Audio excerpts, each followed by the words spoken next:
good amount of time for some discussion on this. I've got quite a few questions here, but I'm going to actually come back to what's actually been already questioned on the Q&A, and it takes us back to the first presentation of this session. So to you, Sabrina, from Jeremy Skuse, have you done panting work in dairy or just feedlot? If so, how does milk yield relate to panting? Thanks for your question, Jeremy. And I noticed that John's also asked a question on panting as well. So I'll answer both of them because it's quite related. What we did in the feedlot, so we have only done this work in feedlot, but there is work that has been done by Allflex or SCR in Israel in dairy. What we focus our observations on is respiration rate via visually observed panting. So we use the Goggin panting scale, which is kind of the industry gold standard in the feedlot industry for panting. It's a scale that ranges from 0 to 4. In terms of milk yield, there has been work done in this space. We haven't done it, but it is something that I think is important to look at into the future. In terms of respiration rate for classifying panting, the Goggin scale, and I can type it into the answers, we're able to detect panting right down to a score of 1, which is closed mouth respiration, where you start to see the animal sort of heaving front to back, and an increase in respiration rate through the abdomen. And we in the graph that I presented, we were really only seeing panting scores of around 1 and 2, so they are quite sensitive to detecting panting. Thank you, Sabrina. To you, there's a question also here to you, Nick, around production of biogas and whether it's only done for effluent or also from other waste materials in Australia, so opening up that opportunity for other materials. Certainly on dairies, the main focus has been on utilising the effluent stream coming from the dairy, but certainly other waste streams can be used for biogas production. The other interesting angle on this is actually growing energy crops. So if you don't have enough material from your dairy, you could actually grow crops and put through your digester as well. So there is some work being carried out on that, but it's very hard to get hard numbers on whether it's worth it or not. Staying with you, Nick, there's another question that's come through around that payback on photovoltaics. And from your slide, there was a 5 to 9, a range between 5 and 9 years payback. Do you have any inkling as to why that range is there? You might have touched on it, but the range, obviously 5 is attractive and perhaps 9 not so. What was driving that variability? It comes back down to what the costs of any upgrades you need to make. So some farms perhaps already had a lot of the equipment that fitted into that template for thermal storage. So they might have the compressor and the chiller might have already been suitable to adapt to a thermal storage type system. So their upgrade costs could have been a bit lower, rather than if someone had to put the whole system in, new compressors, new refrigeration gear, then the costs are going to be higher. So there is always that range of, so there's the cost of equipment, but coming back to also there's the cost of what they were currently paying for power. And surprising as it might be, most farmers are not paying the same for power. So if we go to 10 farms, everyone's got a different rate. And so there will be that's part of the equation as well. So if some farmers are paying more for power now, their potential savings are higher. Just a question for me on that one, Nick. I've done my own sums and shopped around a little bit with the energy providers, and there seems to be a big difference between energy providers in the feed-in tariffs, the amount that you can get paid for solar as well. Is that something that farmers should be considering as well, shopping around for a good price on the Yeah, so look, you can the default is about 6 to 8 cents a kilowatt hour for feed-in, but you can get 18 to 20 cents per kilowatt hour for feed-in. But you do need to be careful because they might sting you on the other end. So their actual rates that they charge you for power, particularly peak and shoulder power, could be higher. So even though you're getting better feed-in tariff, you might be paying for it in the other power you actually use. So a big feed-in tariff might suit a residential house which has got a huge solar system and not using much power. So they can afford to offset some slight increases in energy costs from the slightly higher rates, but they're feeding in so much at a higher tariff, it offsets those increases. But for a dairy where there are reasonable energy costs, it's very hard to offset to the same extent. On that feed-in tariff, I mean, talking to retailers, we're actually in a bit of a bubble at the moment on, feed-in tariffs are actually reasonable. And if you talk, some retailers are saying if the spot price for feed-in tariff is sometimes negative. And so that means if you're actually paying for feeding in solar tariffs. So rather than being paid, there is a possibility down the track, and you might have seen on the news recently where people would actually have to pay for the privilege of feeding in tariffs. So feeding tariffs, so I think the message is it's better to use it if you can, because you're offsetting 30 cents per kilowatt hour rather than gaining up to 10, 15 cents a kilowatt hour. Thanks, Nick. And to you, Andrew, I noticed on your slide that when you were describing AFMH, number one on that slide was people. And I think that might have been purposely so. The theme of this session is innovation. You mentioned there, you've got a team of five vets or so on board, and I'm assuming there's a huge team around that. I'm sure there's some innovative practices going on there around keeping that team well engaged, on track and happy. Can you describe, how you do that, Andrew, as a company? Yeah, Cameron, it's a cracking question. And I think that the answer is so wide, I could give another 20 minutes on it. I think ultimately it's about communicating and it's about sharing your values here. One of the quick examples on innovation that I'll give is that I can't see a reason why every dairy farm doesn't use WhatsApp to communicate with its staff. We have dozens of WhatsApp groups for our different teams. What it does is it gives a medium for anyone at any time to share information, to ask questions, and ultimately it overcomes a lot of time waste and confusion. We're on the same page. We're connected 24/7. So don't get me wrong, on a Saturday night that can be a worse nightmare. But look, it's endless. It's endless. We're certainly a team over 300 people now. The way that we communicate is ever important. The way that we share our vision and buy into it together is, ultimately what sees the business succeed. So I'd love to give another 20 minutes on it, Cameron, but probably mindful of time. Maybe the topic for another presentation there, Andrew, but I understand just knowing where the business is going is a key one there. Having that vision in mind maybe is a key first step when your employees first set foot on the farm. I've just got a question in. A question for each of you. So this is open to anyone to answer here. If you had a magic wand and it could implement one piece of innovation to all New South Wales dairy farms today, right now, what would it be? Anyone? I'll have first swing. For me, this is absolutely about having a way to evaluate new ideas.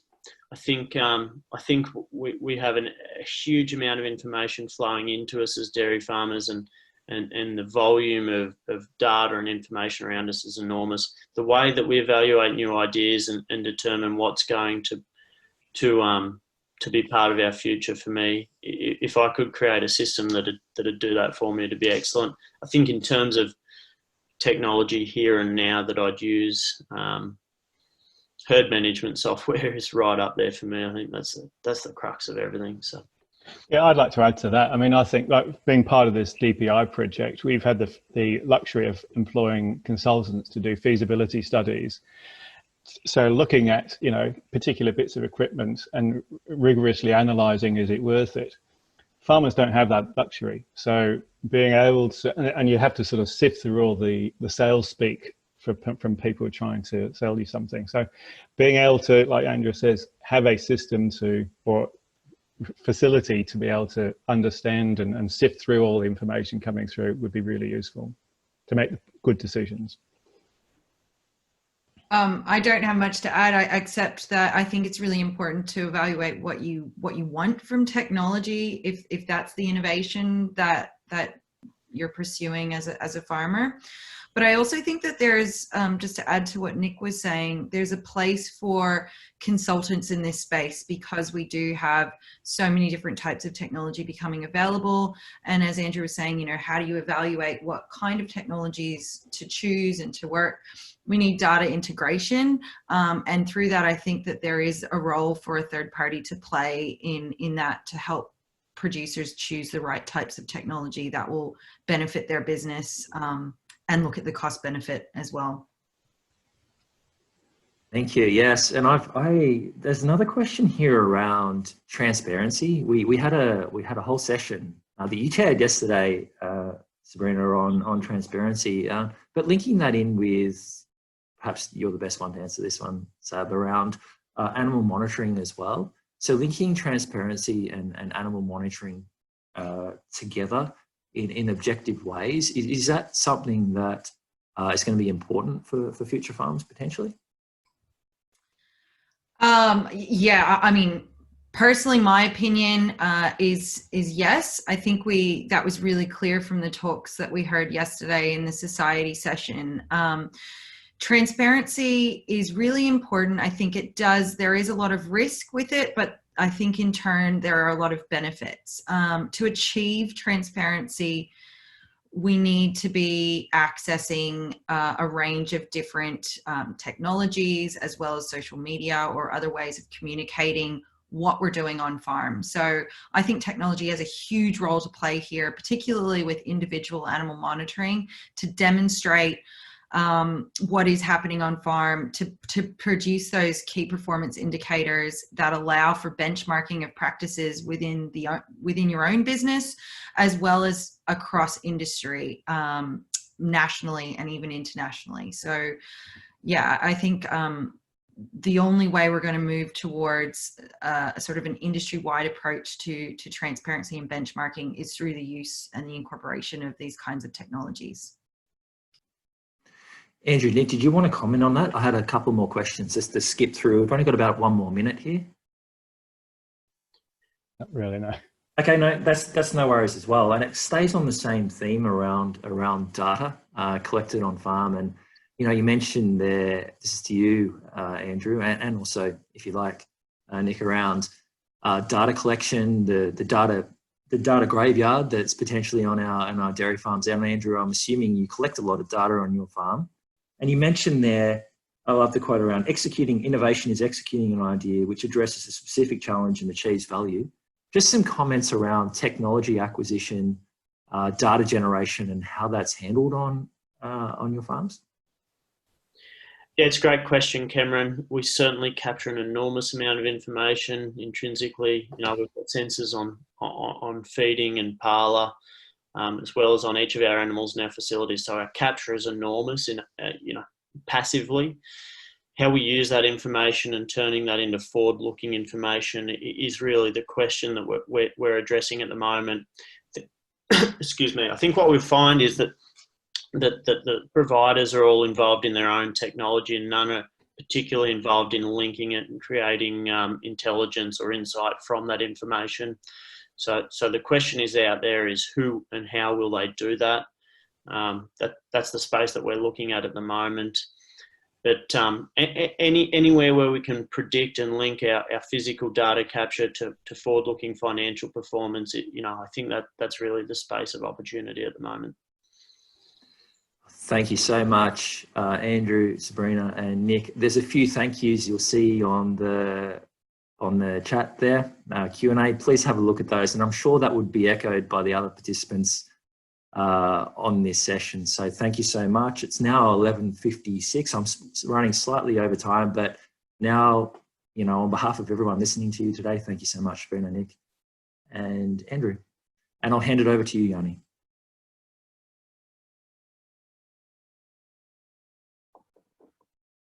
Thanks very much, Cameron. Thanks for all the speakers. It's a fantastic session. I will now have invited Nico to come back again and announce the winners. So thank you again, all the emerging scientists, for your presentation. Thank you also to the people that did the judging for us around the competition. And as we said at the beginning, this session was sponsored by Local Land Services, Hunter, and there's going to be 3 prizes. The first one for the best abstract that was presented to participate in this competition goes to Laura Field from the University of Melbourne on the topic of the Babysitters Club, can calves benefit from spending time with older animals. So congratulations, Laura. She wins $500 for that prize. The second prize is also for $500 for the best promo video that was published on the Facebook page. And that prize goes to Juan Ignacio Gargiulo from the University of Sydney on his presentation, Ways to Increase Profitability in Robotic Milking. So congratulations, Juan, there too. And the last prize is for the best presentation for a total of $1,000. And that prize goes to Megan Connolly from the University of Wisconsin-Madison on a presentation, Influence of Prepartum DCAD and the Decline of Calcium at the Onset of Lactation. So congratulations to the 3 of you and to the rest of the participants. Thanks very much, Nico, and congratulations, my congratulations as well for all the students. That's been fantastic presentations. So we are getting really to the close of this symposium. I think it's been 2 fantastic days. I really won't take much of your time now that we're getting to the end, but just to say that we are getting a lot of messages, I suppose, from the 2 days and the sessions that we've been enjoying with all the fantastic speakers in this symposium. And I think that, to me, the highlights are really that as Andrew actually put it in, the opportunity to be on the right foot is becoming very, very evident with all the talks that we've been and the discussion we've been having over the 2 days. The fact that engagement is a key for actually getting closer to consumer needs and that socializing as we saw yesterday. The science, as we saw this morning, as a way to develop the potential solution for tomorrow. And who would have said that there was a lot to be gained still in milking management, what most of us probably thought that it was all being known already. And we saw a lot of examples from our emerging scientists in terms of the beautiful science and questions and hypotheses that are being tested across a lot of different areas like nutrition, behavior, robotic milking, etc., etc. And I think finally now the fact that we have the innovations really to actually convert those potential solutions from science or develop from science into real application on farm. And innovations really doesn't need to be a very like a complex things to be applied on farm. I mean, as Andrew again put it just now, a WhatsApp group can be a good innovation with a real gain on farm productivity. But I think above all, as our real general title for the symposium was business above all, the managing and being in control of your business is absolutely paramount. And I think, I hope that this symposium really brought together a lot of opportunities for you to do that. So I really, with that, I would like to finish. Thanks again, our sponsors, Dairy News Local and Services, the Sydney Institute of Agriculture, Dairy New South Wales, and New South Wales Farmers Association. All our speakers and facilitators have been absolutely fantastic. And our organizing committee, and in particular Lynn Gardner, who, as I said before, was absolutely outstanding in her work behind the scenes to put this together for you to enjoy. So with that, in this very, very challenging year, as I said at the beginning, I have nothing more to say than just stay safe, stay in touch, and goodbye. Thank you.